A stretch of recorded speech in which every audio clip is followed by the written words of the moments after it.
Bonjour, je vais vous lire ce que j'ai écrit textuel ce matin, très important sur un produit qui s'appelle le magnésium. Et je dis, si je n'avais qu'un seul élément naturel à préconiser pour soigner, je crois bien que je choisirais le chlorure de magnésium de source naturelle, le chlorure de magnésium de Zechstein, le plus pur et naturel au monde. La mer de Zechstein s'étendait il y a environ 250 millions d'années sur l'Allemagne et l'Europe du Nord. Elle a aujourd'hui disparu, mais des dépôts fossiles de sel ont formé une mer intérieure pétrifiée localisée au nord-ouest de l'Europe. Le chlorure de magnésium, et c'est justement dans ces dépôts qu'il se trouve. Il est exploité au nord des pays depuis 2006. On procède à son extraction en mélangeant de l'eau de source au dépôt de sel pétrifié, puis le chlorure de magnésium est récupéré en surface, et c'est pour cette raison qu'effectivement on a un produit d'une richesse et d'une potentiel vital. Mais pourquoi donc c'est si important? Et c'est ce que nous allons voir dans cette vidéo. Actuellement, nous avons une grosse carence en magnésium et tout pourrait être résolu par le fait de combler les carences. Mais les carences, d'où viennent-elles? Eh bien, elles viennent de l'agriculture, tout simplement.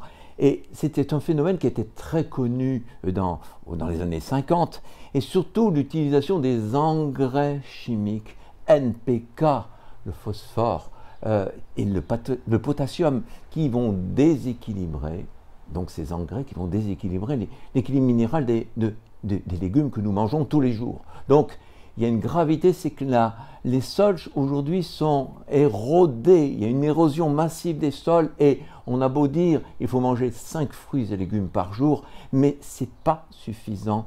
Et je me souviens très bien d'un produit qui a été mis sur le marché qui s'appelle Pianto. Pianto en 1958 était basé effectivement en 1958 sur la perception que Geoffroy, par exemple de la Vie claire, avait vu qu'effectivement la plupart des végétaux étaient carencés en magnésium, et on sait à quel point toutes les maladies, mais presque toutes les maladies, dépendent de notre équilibre du système nerveux et l'équilibre aussi de notre immunité, qui sont corroborés par une présence de magnésium.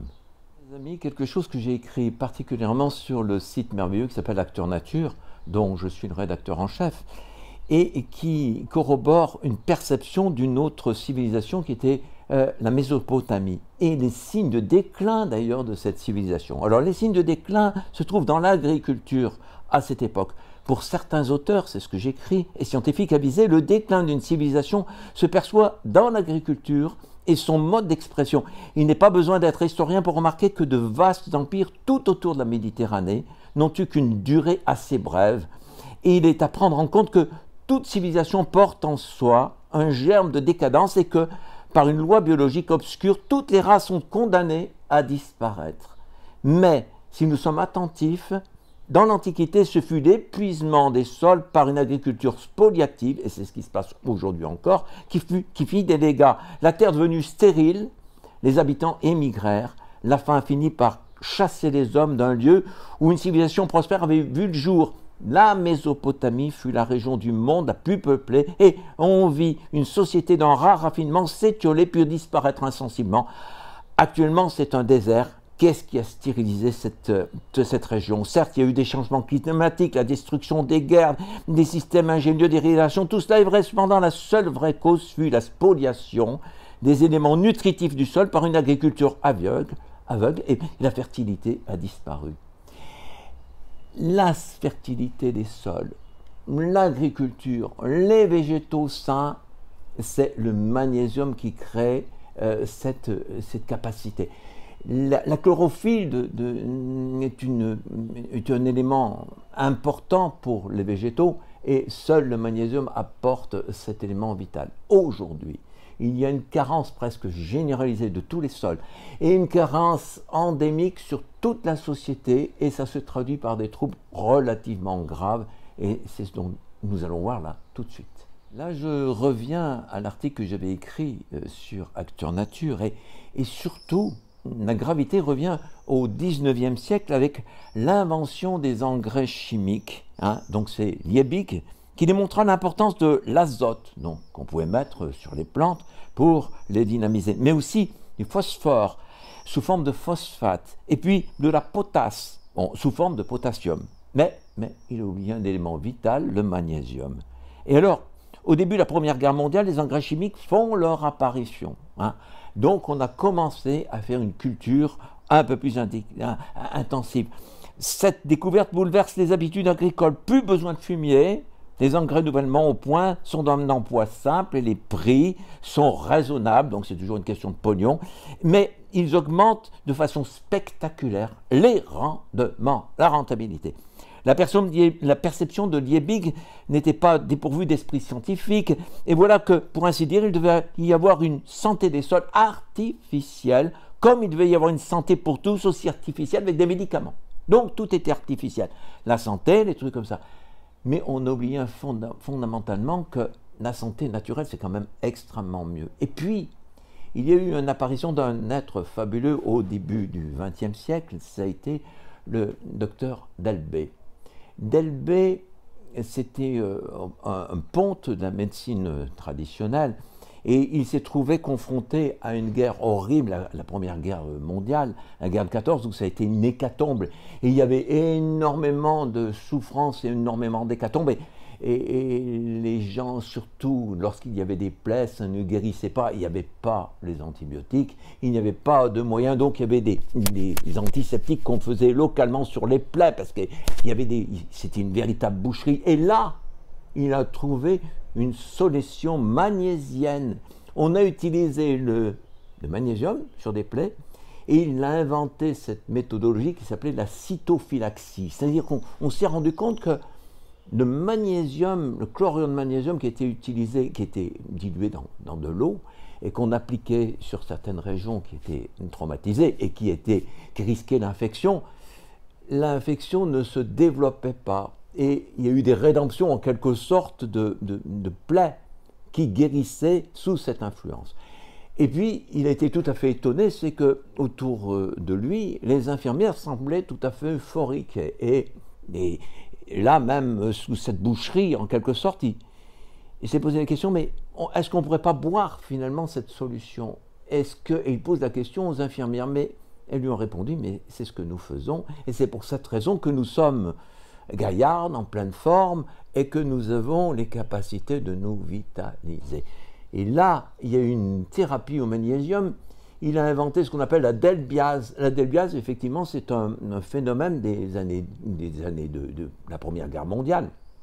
Et là, il y a eu un travail fondamental, et c'était le travail de sa vie, parce que lui, c'était un médecin institutionnel dans la médecine orthodoxe. Il était directeur de recherche. Il avait une position très, comment dire, institutionnelle.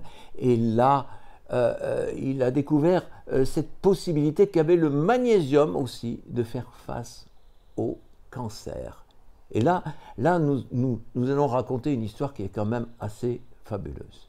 Le docteur Delbé était avant tout un hygiéniste et il s'est rendu compte que dans le domaine des minéraux, qui rentraient en compétition les uns avec les autres, parce qu'on sait qu'il doit y avoir un équilibre qui doit se faire dans nos cellules et dans notre corps, et un équilibre assez subtil entre le sodium, le potassium, le magnésium et encore d'autres, le calcium, aussi le calcium, on pourra y revenir par la suite. Et au début des siècles, commençait à y avoir un déséquilibre par rapport au magnésium. Les cellules étaient insuffisamment nutries en magnésium. Et qu'est-ce qui se passe? C'est que si vous avez trop de potassium, qui va nourrir le liquide intracellulaire, nous avons tendance à développer tout un tas de pathologies qui sont liées à un excès de potassium. Et l'une des pathologies qui a été vue et qui a été pressentie par le docteur Delbé, c'est le cancer. Et on s'est rendu compte que les régions où l'agriculture était pauvre en magnésium, et Dieu sait si on avait déjà en France, eh bien, il y avait un développement exponentiel de cancers et de personnes qui souffraient parce qu'on mangeait à cette époque-là beaucoup plus de produits locaux que nous n'en mangeons aujourd'hui. Et on s'en rendait compte qu'il y avait un développement exponentiel du cancer, alors que des régions où il y avait énormément de magnésium, il y avait un taux de cancer assez bas. Et là, il a été tout à fait intrigué, et parce que finalement, cela était dû à cette agriculture chimique et surtout l'apport des engrais. Alors effectivement, Delbé était quelqu'un d'assez génial. Il a fait un travail, il a consacré pour ainsi dire sa vie au magnésium, et bien qu'il n'ait pas été vraiment reconnu tel quel, parce que déjà c'était l'invasion de la médecine chimique, et de penser qu'il y avait un élément qui pouvait être salvateur aussi fort que le chlorure de magnésium, et bien ça dérangeait les institutions que nous avions à cette époque. Il est vrai que c'est tout à fait étonnant parce qu'il obtenait déjà des résultats avec sa delbiase ou même ses sels de magnésium directement assimilables sur d'abord les infections, sur les inflammations, sur une multitude de maladies qui vont de la diphtérie en passant par la tuberculose, en passant par simplement des angines ou même des grippes. Mais ce qui était le plus fabuleux, c'était ses résultats sur le cancer. Ces travaux sont restés dans une forme d'opacité parce qu'on les a maintenus tels quels. Parce qu'il ne faut jamais oublier qu'on avait inventé, trouvé les sulfamides, on avait inventé les vaccins, on avait inventé toute une armada de produits chimiques. Et le seul fait d'évoquer le magnésium n'était pas de bon augure parce que ça pouvait éradiquer toutes ces thérapies. Et j'en ai pour preuve le docteur Neveu. Le docteur Neveu, l'histoire se passe dans les années 40-50. Et le docteur Neveu, c'était un humble disciple du docteur Delbé. Il a utilisé le chlorure de magnésium dans une épidémie qui s'appelait la poliomyélite. Et vous savez que la poliomyélite faisait des paralysies. Donc, on n'avait pas encore le vaccin. Et les gens, ils avaient des atrophies. J'en ai connu moi-même. C'était une maladie extrêmement invalidante. C'est une forme, d'abord, ça commençait par une forme d'angine. Et puis après, ça allait créer tout un tas de paralysies au niveau du système nerveux. Donc, il avait utilisé le chlorure de magnésium sur une poliomyélite naissante. Et dans les 2 ou 3 jours qui suivaient, la maladie était stoppée et les gens revenaient en arrière. Or on n'avait pas ça normalement. Et il avait même déposé un brevet, il avait déposé en quelque sorte son invention de l'utilisation du chlorure de magnésium auprès des instances officielles, auprès de la docte officielle. Et on lui a répondu, oui, mais monsieur, si nous déposons ce que vous êtes en train de faire comme un brevet d'invention, eh bien effectivement, on peut le reconnaître comme tel, mais ça va empêcher le développement des vaccins. Empêcher le développement des vaccins. Oh là là, donc on voit bien que les vaccinations, ou le problème des vaccinations, c'est pas nouveau.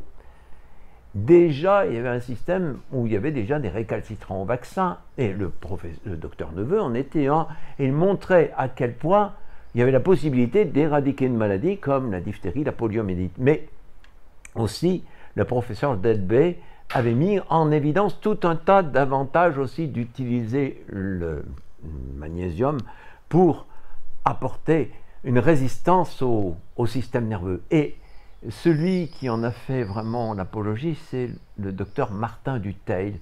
Il disait la protection de notre corps par la défense du système nerveux.